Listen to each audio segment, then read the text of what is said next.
¿Qué lugar crees que ocupa hoy el racismo y el eurocentrismo en nuestra cultura? ¿Qué papel pueden tener los medios y las redes sociales para construir o cuestionar sentidos sobre nuestra identidad y nuestra historia? ¿Qué podríamos hacer desde las escuelas para seguir construyendo el respeto por la diversidad cultural? ¿Cómo se vivió históricamente el 12 de octubre en Argentina y América Latina?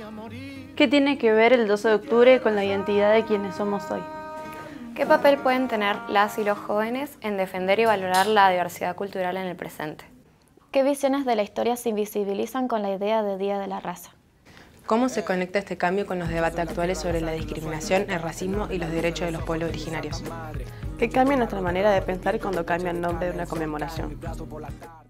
Mi nombre es Verónica Peralta, soy de la Cátedra Libre, integrante de la Cátedra Libre de Pueblos Originarios, Afrodescendientes y Migrantes de esta universidad. Hace aproximadamente 15 años que integro la cátedra, pertenece a Extensión Universitaria, el rectorado. Y la verdad que en la cátedra nos reunimos porque nos interpela pensar el 12 de octubre permanentemente. Primero porque en estos contextos en donde emergen ideologías de derecha, se ponen en juego determinados derechos que creíamos consolidados e instalados, pero que buscan doblegarlos. Mari Pupeñi Pulamien, Mari Compuché, Inche Daniel Loncón Piñén. Mi nombre es Daniel Loncón, integro la Cátedra Libre de Pueblos Originarios, Afrodescendientes y Migrantes de la Universidad Nacional de la Patagonia San Juan Bosco. Bueno, creo que en términos históricos la palabra raza y la conquista de este continente en el año 1492 es sumamente importante, es una bisagra, digamos, en términos históricos, porque justamente a partir de ese descubrimiento, según dicen algunos, y encubrimiento del continente, como dice por ejemplo Enrique Dussel, se dio un suceso que fue el afloramiento y la vigencia que obtuvo la palabra raza, ¿no? La palabra raza en términos de segregación, separación de las personas, la clasificación poblacional básicamente vinculada a cuestiones genéticas y también fenotípicas, digamos, ¿no? Entonces, desde ese famoso 12 de octubre de 1492, que luego se pasó a conmemorar como Día de la Raza, esa terminología contribuyó a lo que fue, digamos, contribuyó al sometimiento de los pueblos originarios de este continente, pero particular, y afrodescendientes también, digamos, ¿no? Pues en la trata transoceánica. Pero fundamentalmente lo que nos interesa en términos históricos es que luego se trasladó en términos de visión ideológica hacia lo que se conoce hoy como el racismo. El racismo es el derivado de aquella vieja palabra raza, digamos, ¿no? Y particularmente en el continente ha tenido un impacto similar en cualquier, en cualquier país que uno vaya a Colombia, vaya a México, Costa Rica y Argentina, en cualquier país de este continente. El impacto de la conquista y la colonización fue bastante parecido en términos de la vivencia de los pueblos originarios y los afrodescendientes, ¿no? Soy Adrián Yangufil, profesor en geografía, egresado de esta universidad. Soy docente, bueno, del Colegio Universitario Patagónico, y a su vez en la Facultad de Humanidades y Ciencias Sociales, en el Departamento de Geografía, donde realizamos actividades de docencia, también de investigación y de extensión. Bueno, en principio, revalorizar el rol de formación que tenemos los docentes en lo que es la escuela media, en la escuela secundaria, en la formación en valores, precisamente lo que tienen que ver, porque justamente lo que es la diversidad cultural tiene el mismo rango, la misma altura, el mismo nivel que cualquier otro valor que nosotros fomentamos dentro del aula, ¿no? Esto es la aceptación del otro, la convivencia con el otro, la aceptación del otro como distinto, y esto es un rol muy importante que ejercemos los docentes independientemente de las áreas, de las disciplinas dentro del aula. Bueno, mi nombre es Horacio Avendaño, soy licenciado en comunicación y soy magíster en comunicación digital interactiva. La idea de poder compartir una reflexión tiene que ver con el cambio, la transformación, que no es solamente a nivel semántico, sino que por supuesto todo cambio, y sobre todo cuando se trata de instalar como una medida del Estado, implica una instalación vinculada a una estructura de poder, ¿no? Cuando el concepto de raza se vuelve a instalar, lo que se vuelve a instalar como tal es la idea de que no hay un otro. En el concepto de raza no está incluido el otro. Es una concepción y un concepto que incluye solamente a quien se autopercibe como tal. Y por supuesto que es lo opuesto respecto de el respeto a la diversidad, porque si yo no contemplo a un otro como tal, es muy difícil que pueda contemplar una relación de respeto respecto del otro, ¿no?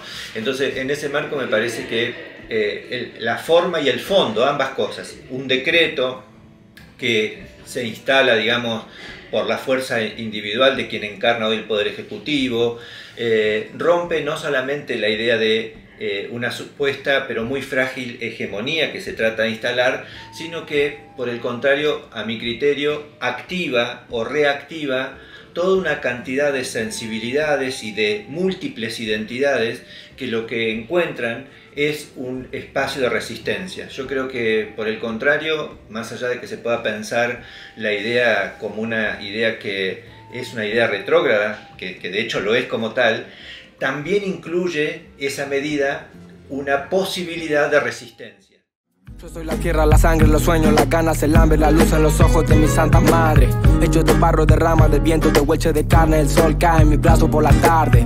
Si preguntan quién soy mi tierra, curtida de gobierno, de estafa, de guerra. Soy el hornero mostrando la sala, la vida, la muerte, la pluma y la bala, la soledad del rico, el sueño del pobre. La verdad de que el gobierno no se esconde, las huellas perdidas, el cuándo y el dónde. Ninguna dictadura va a poder borrar mi nombre. Hacer todo este recorrido histórico no es en vano, porque pensar hoy, en el 2025, que el calendario oficial, ¿no?, del gobierno de turno vuelva a instalar el Día de la Raza en este calendario, más allá de que en el plano normativo no fue modificado, bueno, implica muchas cosas, ¿no? Desde el plano simbólico, supone reinstalar una noción que está ligada al racismo, porque el Día de la Raza implica racismo. Está ligada a ese racismo y, por lo tanto, a un relato civilizatorio de superioridad, de inferioridad, que obviamente siempre está latente, pero lo creíamos, por lo menos a través del nombre, superado. Y hay una avanzada claramente contra los pueblos indígenas y también contra las afrodescendencias. Luego, desde el plano que tiene que ver con lo legal o el marco legal, no fue derogado el Día del Respeto a la Diversidad Cultural, independientemente de que el calendario oficial se ha modificado, ¿no?, en este año 2025. Por eso decimos que el racismo engloba la xenofobia, engloba la discriminación también por razones étnicas, por color de piel, por fenotipo, por lugares de proveniencia y demás. Entonces eso creo que hay que tenerlo muy presente, porque entender esa construcción histórica nos permite poder comprender y de alguna manera dar un tratamiento desde el ámbito educativo hacia lo que hoy es expresiones de racismo, xenofobia y discriminación en aulas universitarias, en aulas de colegios secundarios y demás. Entonces creo que ese panorama histórico lo tenemos que tener conocido, digamos, para poder entender de por qué se da, por qué utilizamos la palabra negro, por ejemplo, hoy cuando decimos trabajo en negro, cuando en los mercados se dice que hubo un jueves negro. Bueno, ¿a qué hace alusión? Y hace alusión justamente al trabajo esclavizado. Cuando uno dice trabajé como un negro, justamente está haciendo alusión al trabajo esclavizado. Y eso, o mismo el origen de la palabra quilombo, digamos, que hace alusión al pueblo quilombola, un espacio de resistencia cultural que existía tanto en Brasil como en Colombia, que se llaman palenques. El origen etimológico, digamos, que tuvieron esos terminologías, tiene una acepción totalmente distinta a la que hoy conocemos. Cuando un profe entra y dice este aula es un quilombo, porque hay mucho desorden, mucho lío, mucho barullo, en realidad el quilombo eran lugares y espacios en donde las personas esclavizadas escapaban, evitaban ser recapturadas y a partir de ahí desarrollaban hacían su desarrollo cultural, comunitario, espiritual y demás, ¿no? Entonces, he ahí el desafío del docente para poder visibilizar, recuperar distintas culturas, distintas expresiones culturales, distintas historias, idiosincrasias, formas de vida, dejar de hablar de raza como un concepto absolutamente perimido y poder empezar a hablar de multiculturalidad, de encuentro verdadero entre distintas culturas. Repito, aceptando la diferencia del otro, ¿no? Porque tampoco pensemos en que lo multicultural es todos profesamos la misma cultura, sino que es convivir con otras culturas y aceptar también la diferencia. Y esa resistencia lo que genera es un modo de nuevas organizaciones. Y ahí me parece que sí es donde tenemos que actualizar los nuevos modos de la resistencia. ¿Por qué? Porque el mundo cambió, desde ayer mismo a hoy. Y ahí aparece un nuevo territorio, que es el territorio digital, donde los modos de las resistencias siguen siendo muy originales, muy espontáneas y básicamente desconocidas para muchos. Entonces al concepto de la resistencia se le suma el concepto de nuevas comunidades. Ya no se resiste solo individualmente, sino que se resiste desde nuevas conformaciones de comunidades digitales que tienen lenguajes distintos, que tienen modos de vincularse distintos, modos de representar esas identidades. Y eso implica que haya un mapa, digamos, de las múltiples identidades que a mi criterio terminan saliendo fortalecidas de esta idea de tratar de hegemonizar bajo un decreto el cambio solamente del nombre del respeto a la diversidad cultural por el Día de la Raza. Quizás a simple vista resulte un cambio semántico, pero cuando uno lo mira un poco más en profundidad, yo creo que esa medida ha activado, ¿sí?, a muchos que hasta ese momento estaban como sin demasiada interacción, sin demasiada intervención. Cuando digo a muchos, digo colectivos que estaban desmovilizados, que es el gran shock que la Argentina vive hoy. Y eso me parece que debe leerse como una acción que es positiva, digamos. Creo que como sociedad, ¿no?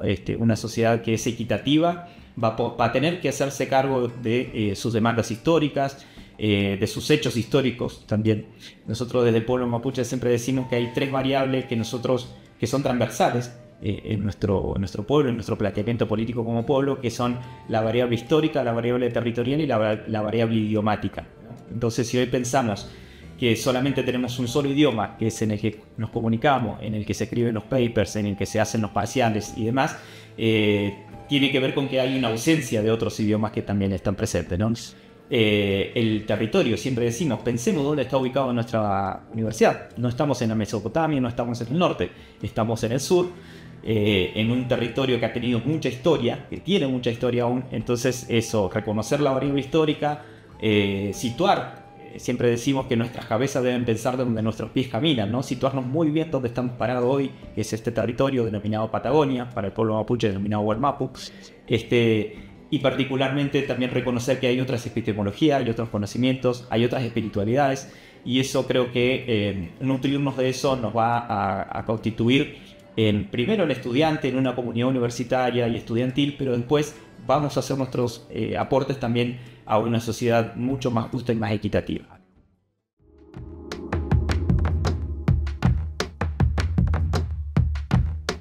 Mis cicatrices, mi historia, mi fama, mi gloria, mi pena por panas desaparecidos. Memoria.